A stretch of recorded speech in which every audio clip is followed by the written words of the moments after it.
Good morning. Thank you again for being here today for our second annual Ginnie Mae Summit. I appreciate the opportunity to discuss some of the most pressing issues in the mortgage industry and how Ginnie Mae is responding to them. And most importantly, I want to hear from you. Thank you for being our partner. From my point of view, Ginnie Mae offers a product, and whether to use that product is your choice. The fact that you choose to work with us means you must be working for your bottom line. We aren't a typical government agency because of that. The reason for the summit and why we call them the power of partnerships is to recognize that we can't be successful without you. This is an exciting time for us. As you just saw, we have a dynamic new Secretary of Housing and Urban Development in Julian Castro. He wants to move the needle on housing reform, and he believes, as I do, that it's time to level the playing field. He supports some of our most challenging plans, which I will talk about later. I agree completely with Secretary Castro that we need movement on housing finance reform. It's been the hot topic for the 4.5 years that I've been president of Ginnie Mae. But just as importantly, we need to address the issues we have now, such as the vast changing market in terms of our issuer base, and credit tightening that is keeping so many locked out of the market, and from reaching the opportunity to participate in the American dream. I am thankful that Secretary Castro recognizes that it will take to address these issues. And I'm committed to help craft and carry that message to those who can bring about the needed changes. As I said, I also want to hear from you. We're looking the next couple of days to boots on the ground exploratory trip. We have lots of information to provide, but just as importantly, we need to hear from you. Please tell us how we're doing and whether we're providing the customer service that makes this a successful program for you. Your success is our success. It's also our job to help make sure the environment is not working against us. So let's talk a little bit about the climate in DC and why I think Ginnie Mae's model is more relevant now than ever in the continuing conversation about housing finance reform. While the bills currently pending before Congress envision a much larger role for private capital, a growing consensus is also emerging that some sort of government guarantee is essential. This is not a surprise to us.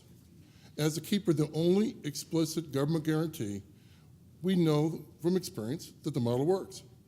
And we've got 433 approved Ginnie Mae issuers to prove that point. And while I agree the government must be involved, I also know it's essential to have private capital in the market to absorb credit losses. People don't often really understand the Ginnie Mae model and how it's different than GSEs. As you can see in the slide, the GSE and Ginnie Mae structures are very similar.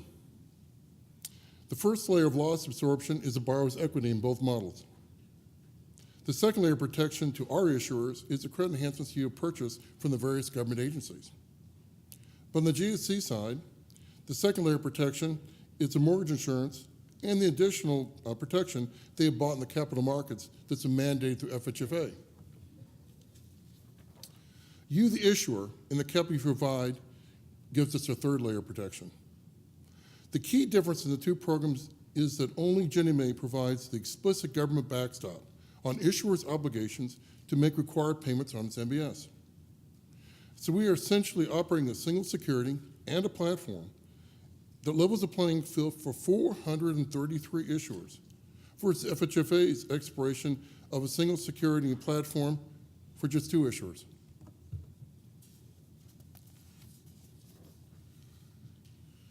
You may know that Ginnie Mae actually issued the first mortgage-backed security in 1970. We invented the MBS.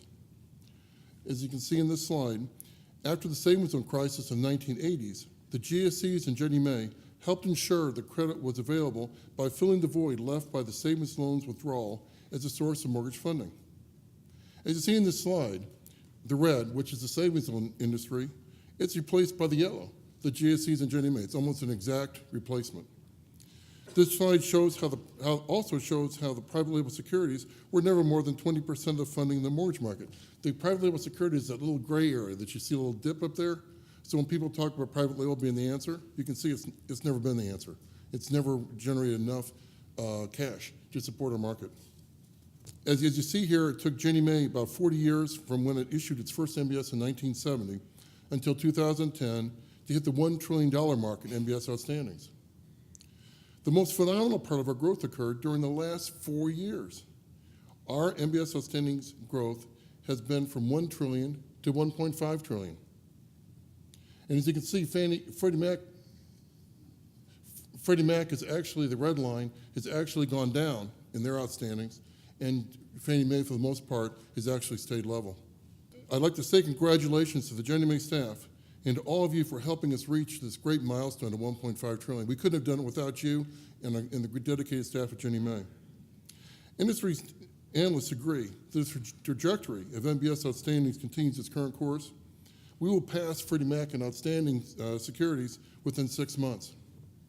This slide shows that in terms of monthly issuance of 20 and 30-year fixed-rate MBS, Ginnie Mae has consistently passed Freddie Mac.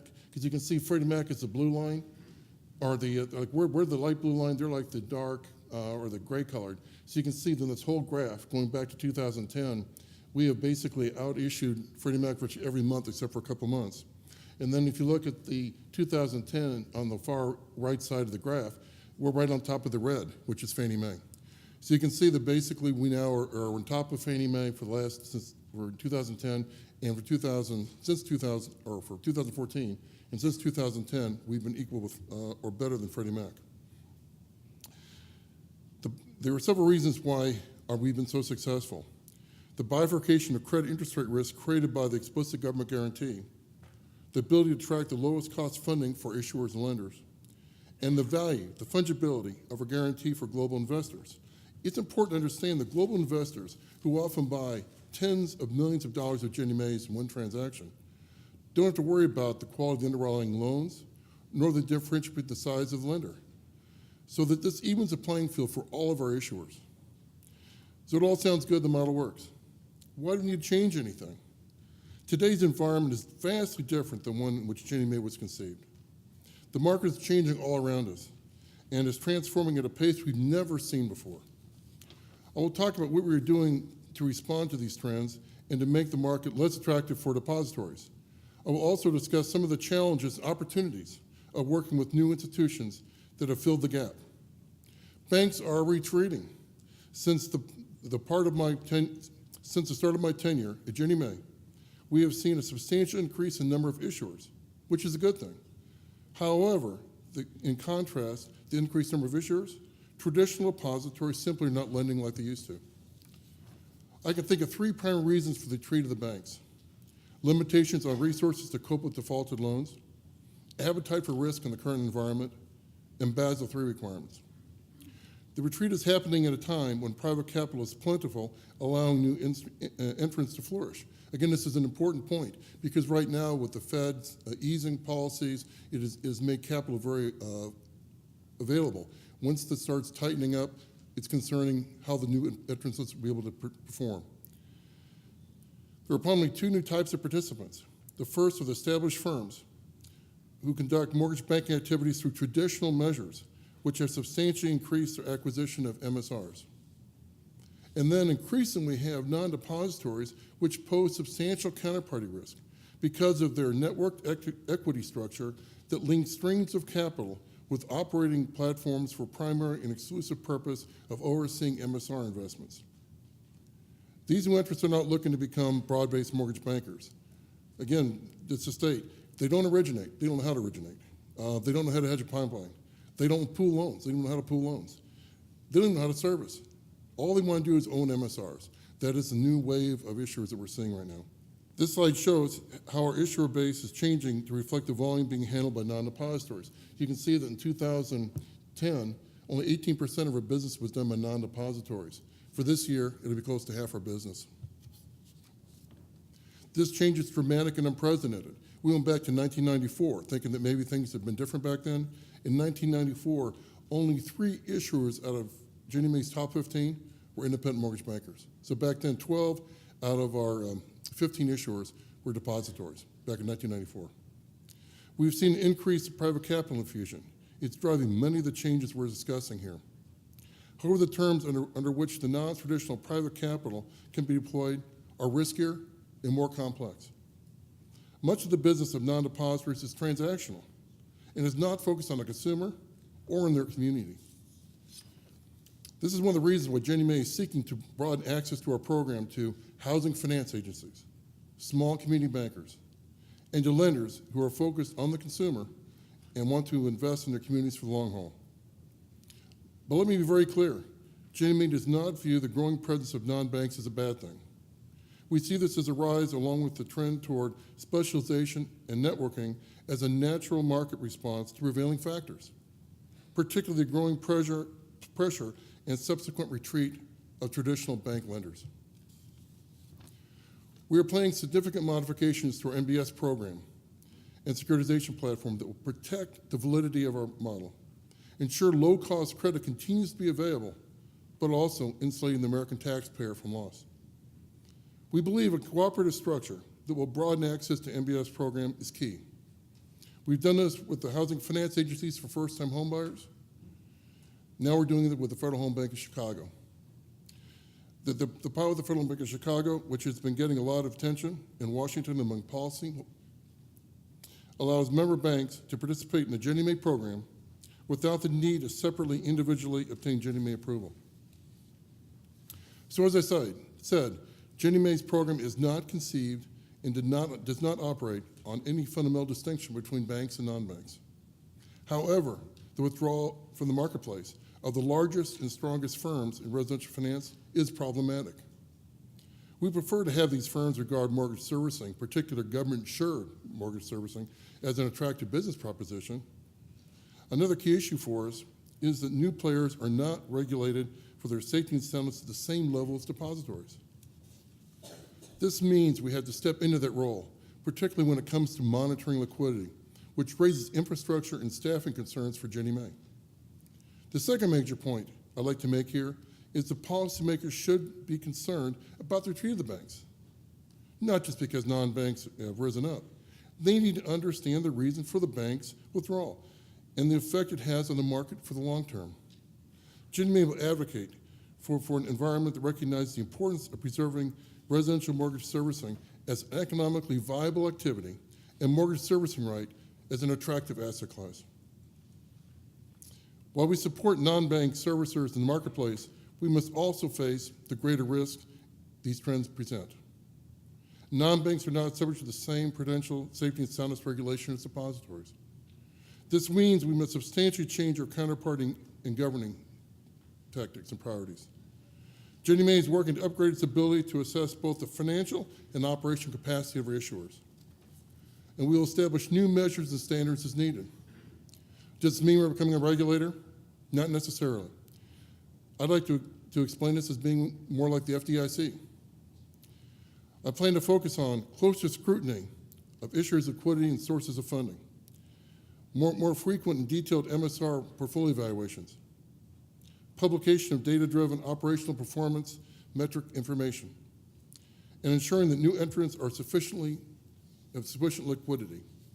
Our primary concern around liquidity is to ensure that issuers can meet their obligation to fund servicing advances to security holders when loans are in default. Case in point, all the defaults that have occurred in my 4.5 years as president of Ginnie Mae have been due to liquidity issues. One default we officially did say was misappropriations of funds, since the issuer borrowed funds from the tax insurance accounts to make up their P&I shortfall. But again, it's an illiquidity issue. I don't give you ideas. Given these considerations, an important near-term strategy will be directed to provide for market liquidity in the following ways.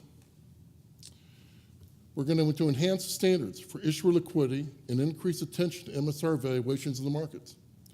We're going to continue expansion of liquidity through allowance of MSRs as collateral via our acknowledgement agreement. Continued exploration of how advanced financing can be provided in the structure of Ginnie Mae loan servicing. Development of the ability to support loan level servicing so that Ginnie Mae issuers are no longer constrained by the need to service or transfer an entire pool. Attention to development of MSRs as an alternative asset class, divorced from servicing operations, and considerations of program modifications that recognize these changes. We will focus much more on issuers and what required of you. You must report accurately and timely data about the securitized pools and manage pass-through funds on behalf of the security holders. Institutions don't comply with the program terms will be removed. If an issuer must be removed, Ginnie Mae's preferred course of action will be to transfer their MSRs to a more capable, operationally strong approved issuer. Change is occurring at an unprecedented rate. Our compact-sized and limited scope of operation, we're guarantor only, means that we have a notably market-based and private sector-oriented approach. If we are to survive and thrive in this increasingly volatile and complex environment, we must ensure that you, our partners, are in charge of your own destiny. Our overriding goal will be to protect and preserve the utility, relevance, and remarkable successful track record of the Ginnie Mae MBS program. We have created a stable securities market for federally insured mortgages. We find the program is needed to maintain its currency and to continue to post profits through more than 4 decades of market changes and disruptions. Some of these changes I've talked about today require infrastructure modernization and increased staffing. These are things I'm working on, along with the core business priorities we've discussed. So in conclusion, I want to thank all of you, what you have done to have us reach this incredible milestone of $1.5 trillion. My goal is for you to continue to be part of a model that will thrive in the years ahead and continue to be a crucial part of the greatest housing finance system in the world today. Thank you, and I'll be glad to take any questions.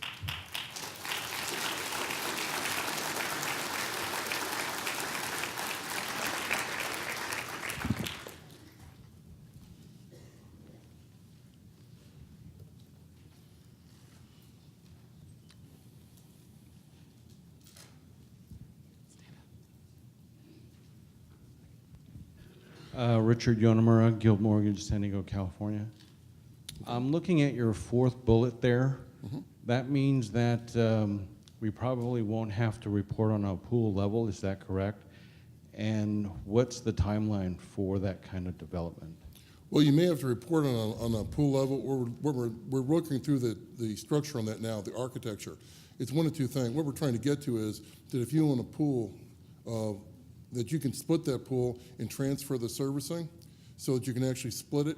But as far as we're working through the architecture now to find out if you'll still have to report on what you have left of that pool or if everything will truly become loan level. We're working through the architecture. But our goal is that you're in a situation down the road that if you decide, for example, to sell off half a pool, you can do it and without any problem. Because in today's world, if you want to transfer a pool, you have to transfer all or nothing. And that's what we're trying to change. But as far as how it's reported in the next year or so, as we work through this program, you'll be hearing more about exactly how that'll be done operationally. But we're in the process now of scoping that out now.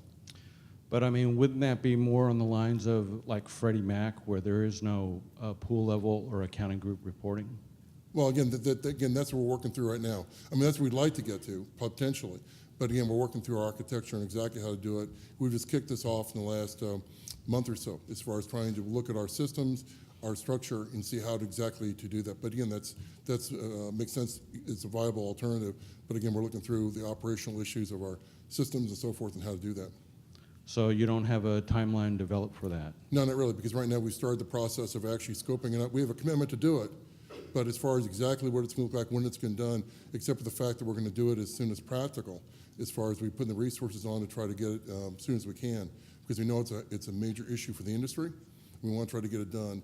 We know that much. But right now we're scoping out to find out just really how big it's going to be. Because again, our Ginnie Mae's program for years has been based on pool level, where you're talking about your certification, your pools, whether it's how your doc custodians handle their documents. It's all been pool. So we know we have to actually get to the point of changing all that. So it's not just system, it's also manuals and so forth. But we're committed to make that effort to get that done.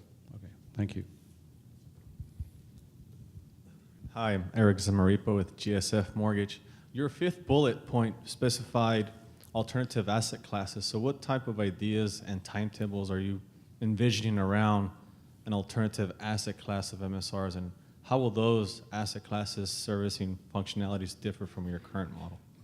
Well, what we're looking at is, like I said, like I mentioned before, we have a group of investors coming in that just want to buy the MSR cash flows. So we realize that that's a given, that's right in today's world, that's a lot of people, all they want to own is that. So we're looking at the concept of trying to figure out how can we get that to work, where people would possibly invest in MSRs, but have the servicing being subserviced and having them originate the loans and so forth. We're just trying to figure out how do we make that situation where it's standardized versus now it's kind of everybody's doing it their own way as far as how they're dealing with all their sub-servicers and so forth. So it's more of just trying to make a situation where if somebody wants to come to market to buy an MSR, that we have a standard that people kind of fall into versus, like I said, now it's just kind of hodgepodge of how it all kind of fits. And every program's a little bit different. Every structure is a little bit different.